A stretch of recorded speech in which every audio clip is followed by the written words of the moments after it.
his congregation, "Brothers and sisters, I have 3 news to be shared with you.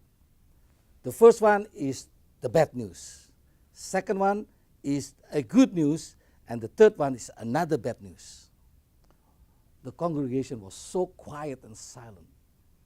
And then he started with number 1. News number 1, the bad news. "Our church needs a new roof. Because it's an old church, we need a new roof. And it will cost us more than $10,000. Oh, you could hear the groaning of the people, Wow, it means that we have to share again some money coming from our pockets. And then he said, "Now let me share with you the good news. The good news is that the money for the repair of the roofs, we already have it. We have it now." And you could hear the sigh of relief from the church members. Oh, thank God. Now, let me share with you the third news, a bad news. That money is still in your pockets. Okay, my dear friends, in reality, stewardship is not a popular department. Say, for instance, let me give you a caricature. This pastor mentioned to the presiding elder, "Next time when I preach on tithing, don't sing 'Jesus paid it all' as our invitational hymn." Because they do not want to hear that kind of song, after the sermon on stewardship. Now, the question is, what is the most needed ministry in our church? What is the most needed ministry in our church? Well, all departments in our church, they are bragging about their own department. Our department is the best. We are the heart of the church, and the youth is the best. But remember this, all these departments, they are just like vehicles, carrying people to come to the cross, to know Jesus. So I just put here all kinds of vehicles. Oh no, it doesn't work. These vehicles, buses, cars, even bicycles, motorbike, they are used to carry people. And all the other departments, or all departments in our church, are like vehicles carrying people to know Jesus Christ. But now the question is, what is the most needed ministry in our church?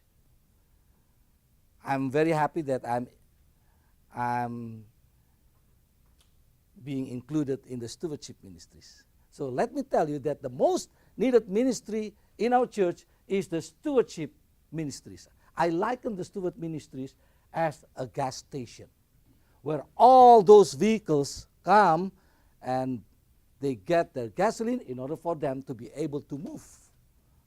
If there is no gasoline, what happens to all these vehicles? They are going to just stay there without moving to anywhere. So, gas station is very much needed. This is the picture in my country, Indonesia. Thousands, even millions of motorbikes are there. So if you come to my country, you see that there are so many motorbikes. They come to this gas station to get the gasoline. Cars, buses, many kind of vehicles, they need gasoline in order for them to be able to carry people to move from one place to another. Now, I would like to share with you the message from Psalm 50:12. God said, "If I were hungry, I would not tell thee, for the world is mine, and the fullness thereof." God said, if I were hungry, I will not tell you, because the world is mine. And then further, he said, "Will I eat the flesh of bulls, or drink the blood of goats?"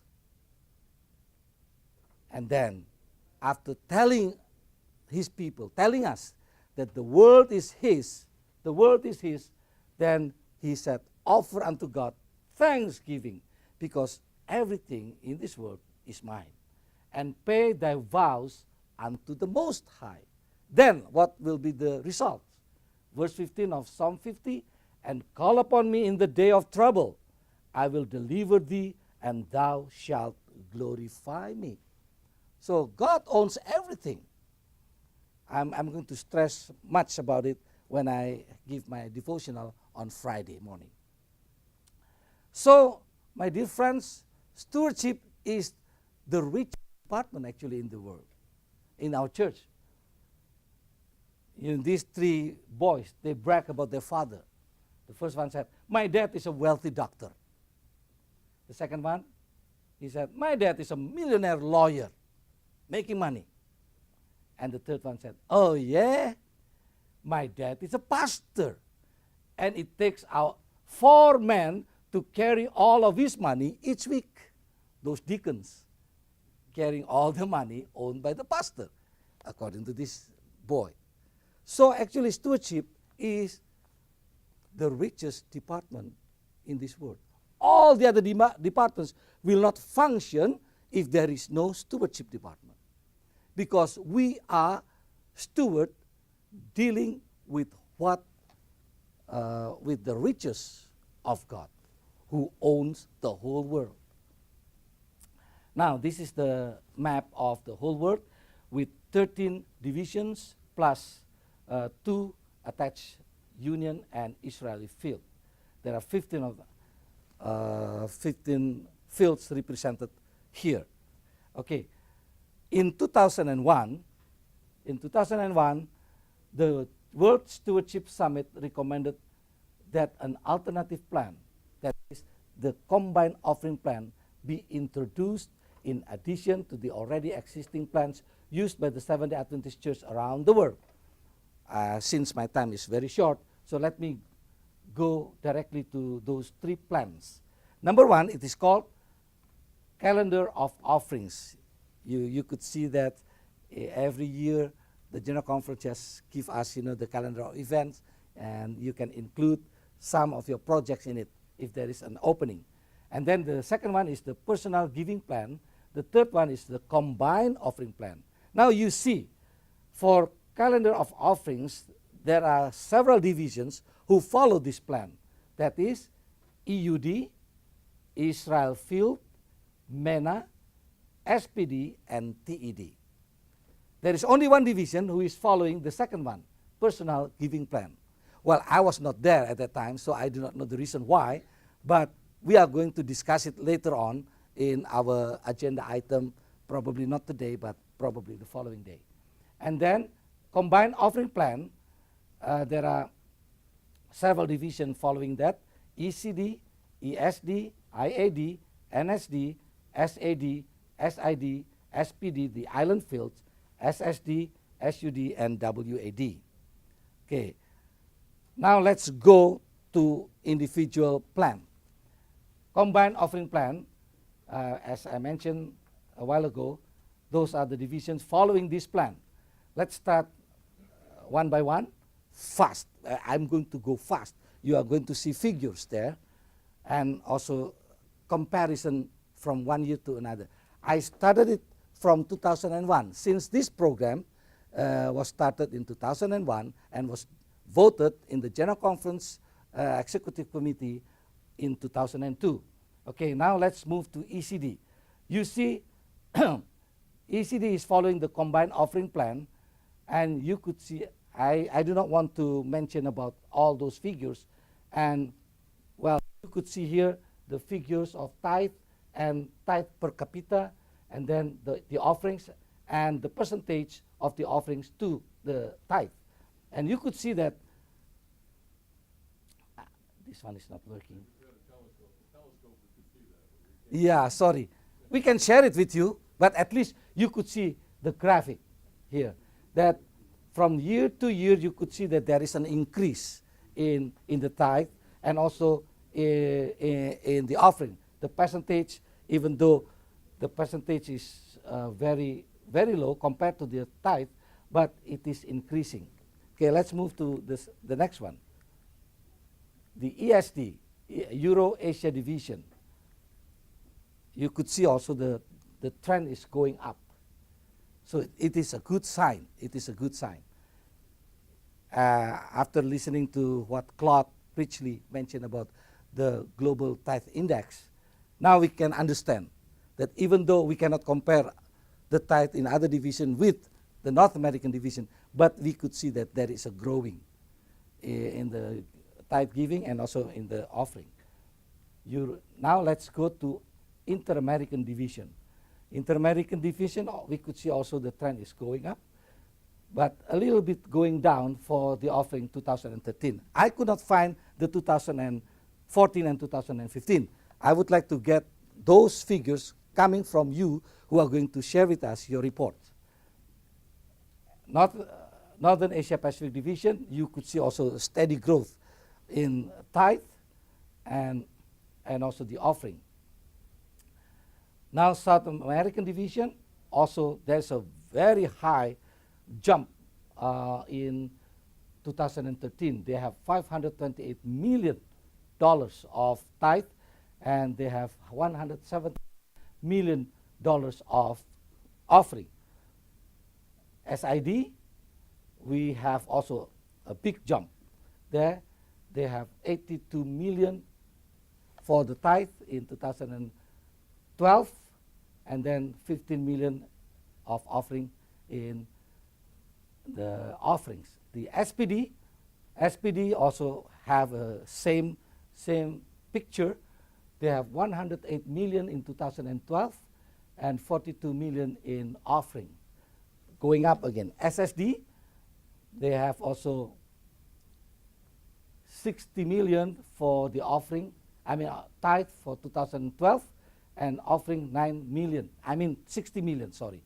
Okay, you could see the graphic.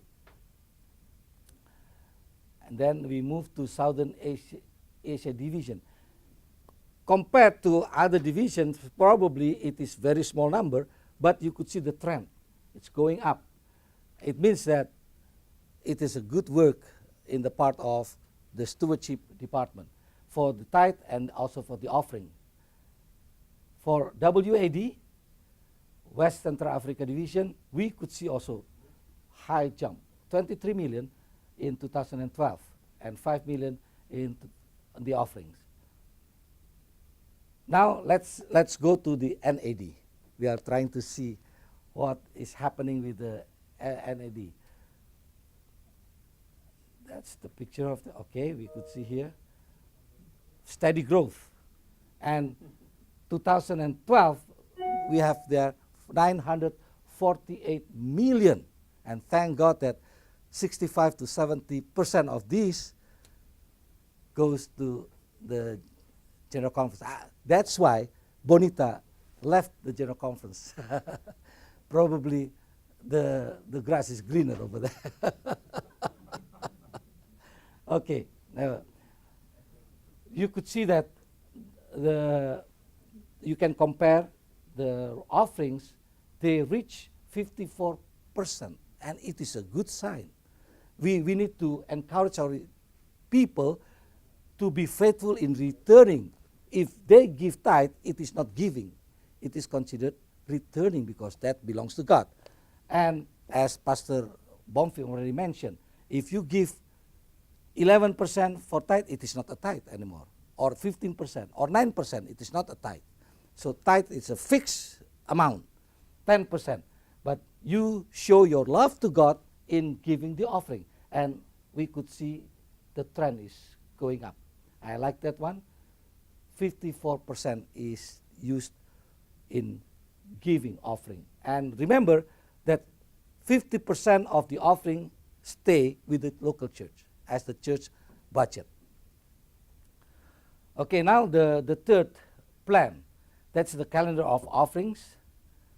The EUD, you could see, also steady growth, except the last part here, 2010 and 2012, but they already have 128 million for tithe and 32 million for the offering. The Israeli field, it is new field, so this is the one. And unfortunately, Middle East, I need to get the figure later. I can share it with you. Okay? Trans-European Division also, all the offering, even though we are having crisis, economic crisis, but still we could see that the people are still faithful to God. And now this is the world, and we are happy that we also have the world total. We reached 2 billion. Our church is rich because our God is rich, the owner of this world. We reached 2 billion 314 million in tithe and 961 million in offerings. Well, all of this offering, we will just ask later on from our leaders. They are not being used, all of them, by the General Conference, but we share also with the other divisions. Okay? My time is up. Now I'm going to give Pastor Bonfim to explain to you about the initiative of the General Conference about reaching the world, the strategic plan for 2015 to 2020, this quinquennium. Reach up to God, reach in with God, and reach out with God.